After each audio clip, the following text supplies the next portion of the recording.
네, 안녕하세요. 해군이 정신을 번쩍 차린 것으로 보입니다. 그리고 한화가 대우해양조선을 정식으로 인수함에 따라서 이 해군의 변화랑 이게 맞물려 있는 건데 아마 서로 상호작용을 잘 할 겁니다.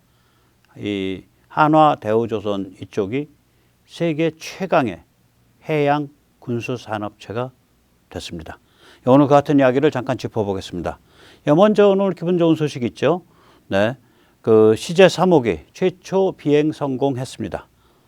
예, 아마 최초 비행이라서 이게 다리는 안 접은 걸로 같아요. 예, 방사청에서 이게 공개한 거기 보면 다리 접은 그런 건 없더라고요. 예. 그러나 이제 뭐 이게 이제 3호기까지 이렇게 제대로 날기 시작했다는 얘기는 그 생산이나 이제 컨트롤하는 이런 전체가 일관된 과정으로 적용된다는 얘기죠. 예, 카이 고생하셨습니다. 제가 또 카이 비판 동영상도 하나 올렸지만 또 잘한 건 잘한 거고 비판은 비판이고 예, 그런 거죠. 네. 얼마 전까지 해군의 마인드는 흐리멍덩 뒤죽박죽이었습니다. 문재인이가 항모가 곧 대양 해군이다. 이런 해괴한 말로 해군 사람들을 혹세무민했죠. 윤석열 정부 들어서자마자 항모파 수장, 해군 참모총장을 날렸습니다. 아마 해군 그때 머리가 띵 했을 겁니다. 방향감각 상실 증후군을 좀 알았겠죠.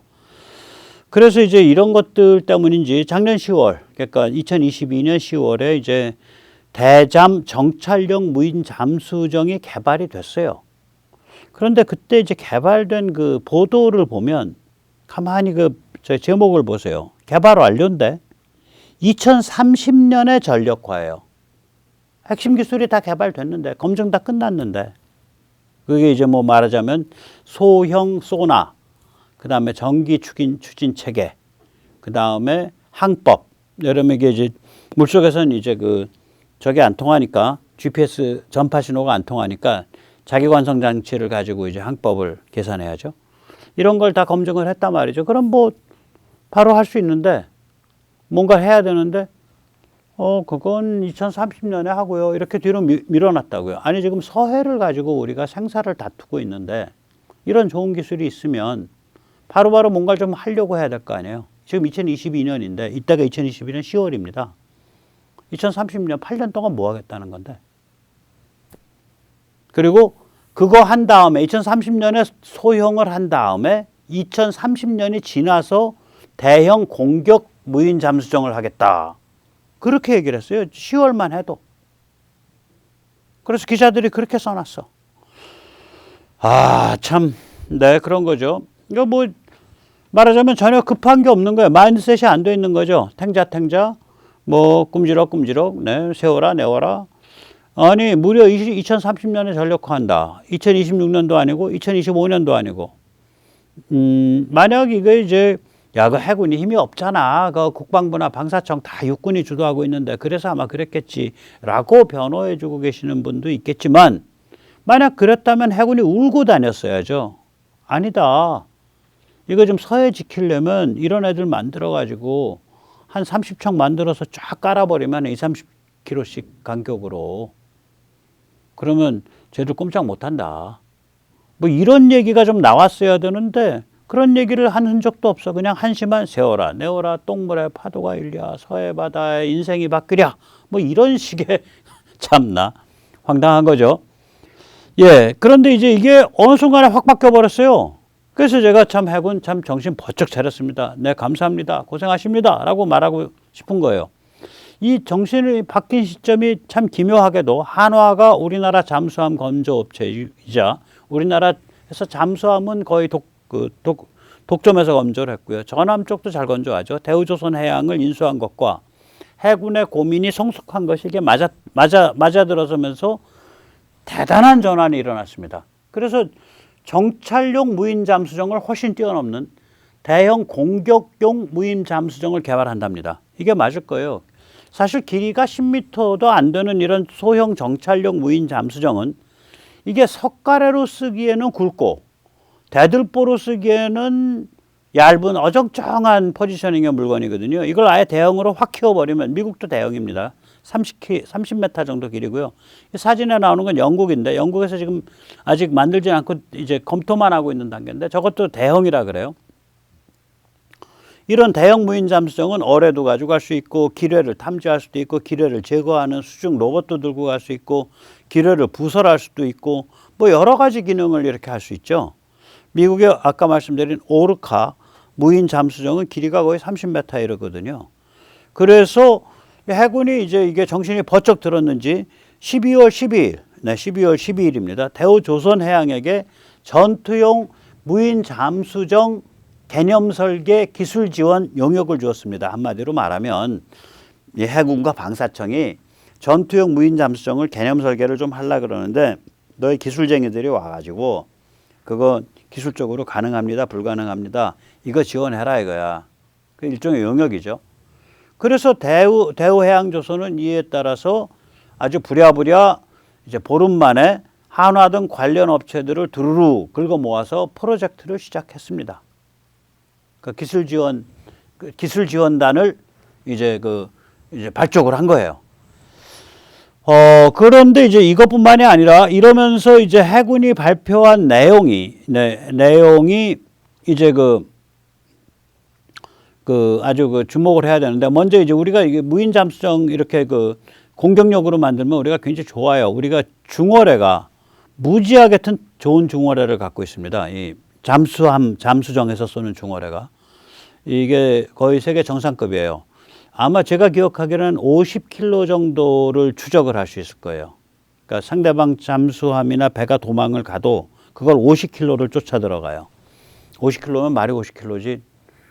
서울서 인천 지나가지고 한참 더 갈 텐데 인천까지 50km 좀 안 될 것 같은데 서울 서쪽에서는 이제 소리로 추적할 뿐이 아니라 배의 몸통과 스크루가 일으키는 흔적, 정확히는 항적을 따라 추적하기 때문에 소리로만 추적을 하면은 속일 수가 있어요. 다른 소리 내는 물건을 써가지고. 근데 이제 항적, 스크루, 그러니까 사람 지문 같은 거예요. 스크루가 돌면서 배나 이제 잠수함이 갈 때 스크루가 돌면서 그 흔적을 남긴다 그러더라고요. 그 패턴을 따라서 쫓아가니까 못 도망간다고 이게. 그래서 이게 굉장히 우리가 굉장히 강력한 그런 기능들을 갖고 있기 때문에 우리가 공격 무인 잠수정을 만들면 굉장히 공포스러운 존재가 될 수 있습니다. 해군이 제대로 잡은 겁니다. 컨셉을. 여기서 잠시 세뇌탈출 자유구독료 부탁 말씀 올리겠습니다. 아시다시피 세뇌탈출은 광고가 잘 붙지 않습니다. 도와주시면 보다 좋은 컨텐츠로 찾아뵙는데 커다란 힘이 되겠습니다. 이 공격 무인 잠수정을 이제 개념 설계를 시작하는데 거기 기술 지원을 좀 받아야겠다. 이걸 용역을 낸 거는 물론 이러니와 여기서 해군이 표방을 한 게 뭐냐면 해양 유무인 복합체계 전력화예요. 제대로 봤다. 이거 제대로 본 거다. 그래서 무인 잠수정하고 제가 그동안 쭉 노래 불렀던 거랑 어떻게 똑같은 얘기를 해요. 저는 사실 무슨 인맥도 있는 것도 아니고 저를 보고서 한 거 아닐 거예요. 무인 잠수정하고 함정 수직 이착륙기예요. 무인기. 제가 노래 불렀잖아요. 이게 미국의 MQ-8C와 같은 한 6,000m 떠가지고 그럼 한 70km 반경을 내다봐요. 그래가지고 한 공중에 한 10시간 이상 있는 그런 헬리콥터들을 무인기로 만들든지 수입을 해야 된다. 그래서 해군이 이 배 위에서 이지스 구축함이나 이런 거 위에서 그런 거 딱 띄워가지고 내려다 보면 백령도 앞쯤 나가서 내려다 보면 뭐 저기 천진 앞바다까지 다 보이죠. 텐진 앞바다까지. 네. 그럼 당연히 산동반도 칭다오항의 잠수함 기지 다 보이고 그러죠. 또 잠수함 감시하는 것 기능도 또 넣고 그러면 좋겠죠. 그래서 제대로 본 거예요. 그러니까 해군의 요번 키워드들이 예를 들면은 유무인 복합체계 전력화라는 키워드 좋았고요. 그 다음에 이 함정 수직 이착륙기, 수직 이착륙 무인기 그 키워드 좋고요. 그 다음에 공격 대형 무인 잠수정 그 키워드 좋고요. 그러니까 해군이 딱 이제 컨셉을 잡은 거예요. 든든합니다. 이래야지 무슨 그 다음에 아마 무인 수상정도 해군이 얘기를 하고 있죠. 그리고 이 무인 수상정은 사실은 이 모델은 아닌데 일부를 신속 구매 사업으로 해가지고 최근 들어서 이걸 좀 운영을 하고 있는 걸로 알고 있습니다. 예, 근데 지금 요 사진에 이제 동영상에 보이는 건 세계에서 가장 빨리 달리는 날쌘돌이 초고속 무인 수상정인데 뭐 저런 것도 기분 나면은 돈 좀 써서 예, 저것도 날쌘돌이 초고속정인데 지금 유인 상태거든요. 저런 것도 무인화 시키면은 참 좋을 것 같다. 제가 시속 한 110km 달려요, 바다에서. 그러니까 다시 말하자면 바다에서 한 50km쯤 떨어져 있는 거는 30분이면 간다는 소리예요. 무시무시하게 빨리 달리는 애죠. 예. 그런 거를 좀 보고 싶어요. 우리 해군이 좀 길을 피고, 그리고 지능적이고 전략화됐으면 좋겠다. 제가 보고 싶은 건, 예. 자, 한화 대우 해양조선은 굉장히 훌륭한 그러니까 세계적인 해양 방산업체입니다. 해양 군수업체입니다. 이 해군이 이제 육군이 우리가 세니까 해군이 힘을 좀 못 쓰고 있는데, 이제 한화 같은 데는 육군이랑도 굉장히 관계가 깊잖아요. 그러니까 한화를 통해서 육군이랑 의사조정을 하는데 좀 도움이 될 거라고요. 한화가 워낙에 육해공을 다 두루 이렇게 공급하는 세계적인 이제 방산업체가 돼가고 있기 때문에 그리고 이제 마인드셋이 돼 있으니까 저런 데는 이제 정신머리가 똑바르잖아요. 이제 민간 기업이니까. 그리고 이제 대우조선해양은 원래 세계 수위의 잠수함 전함 건조 회사죠. 근데 한화가 워낙 강력한 방산업체니까 시너지가 날 겁니다. 아마 이 한화 대우해양조선 요 콤비가 되면은 해외 수출도 군함이나 전함이나 잠수함 해외 수출도 굉장히 강화될 거고요. 뿐만 아니라 이 전함이나 잠수함의 건조 비용도 무지하게 다시 한 번 더 경쟁력을 가질 겁니다. 이미 기존에 예를 들어서 미국 최신 구축함 알레이버크급의 아마 건조 비용의 같은 터니지, 같은 크기라 그러면 우리가 한 3분의 1 정도에서 될 거예요. 3분의 1, 뭐 2분의 1과 3분의 1 사이. 굉장히 우리 가성비 좋거든요. 그러니까 우리한테 해군 전함, 보급함 이런 거를 영국이 우리한테 발주를 하죠. 그리고 노르웨이도 아마 뭐 하나 발주하지 않았나? 예, 그러니까 이제 해군 더 정신 번쩍 차리고 중국과 제대로 어깨 싸움을 할 준비를 해야죠. 예, 저 지도는 아시다시피 예, 저기 중국의 A2AD를 보여주고 있죠. Anti-Aerial Access Denial. 그러니까 반접근 지역 거부.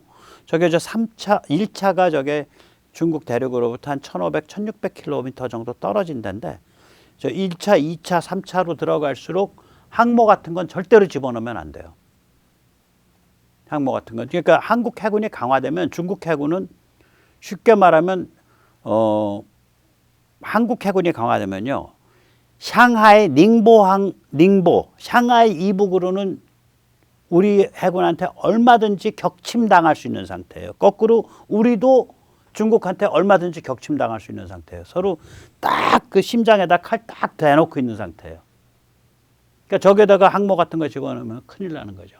그러니까 굉장히 강력한 한 8,000톤, 9,000톤, 10,000톤급의 최첨단 이지스 구축함, 최첨단 이지스 호위함, 예, 그 다음에 최첨단 재래식 잠수함, 최첨단 원자력 공격 잠수함, 최첨단 공격 무인 잠수정, 최첨단 차세대 초고속정, 그리고 뭐 그런 것들이죠. 그리고 최첨단 장기체공 함정 운용 수직 이착륙 무인기, 이런 걸로 중무장해야 되는 거예요. 그러면은 생각을 해보세요. 저는 이제 뭘 보고 싶냐. 해군 정말 우리 대한해군이 뭐냐면요. 최첨단 이지스 구축함, 이지스 호위함, 재래식 잠수함, 공격원잠 이런 걸로 이루어져 있는, 특히 이제 이지스 구축함, 이지스 호위함만 가지고 얘기를 하면은 제 욕심껏 같으면은 이지스 기능 최첨단으로 갖추고 있는 게 한 40척, 두 개 합쳐서 무시무시한 거죠. 네, 두 개 합쳐서 우리가 이번에 아마 KDDX까지 다 끝나면은 글쎄요. 한 30척 되지 않나? 이지스 다 갖고 있는 게 30척은 안 돼. 20척은 넘을 것 같고. KDDX 다 끝나고 업그레이드 다 끝나면 그거 한 2배쯤. 그리고 공격 원잠이 재래식 핵잠수함 지금 있는 거 플러스 알파, 공격 원잠이 한 6척. 그러면 중국 힘 못 써요. 힘 못 써요. 우리 무서워서 꼼짝도 못 해요. 예. 그리고 전부 이제 이런 이지스함 호위함들은 전부 초고성능 레이더, 초고성능 소나, 초고성능 요격 미사일. 우리가 요격 미사일을 좀 너무 비싸서 못 갖추고 있죠. 요번에 게 정종가의 SM6를 넣느냐 안 넣느냐 뭐 말이 헷갈리던데 저도 잘 기억 못 하고 있어요.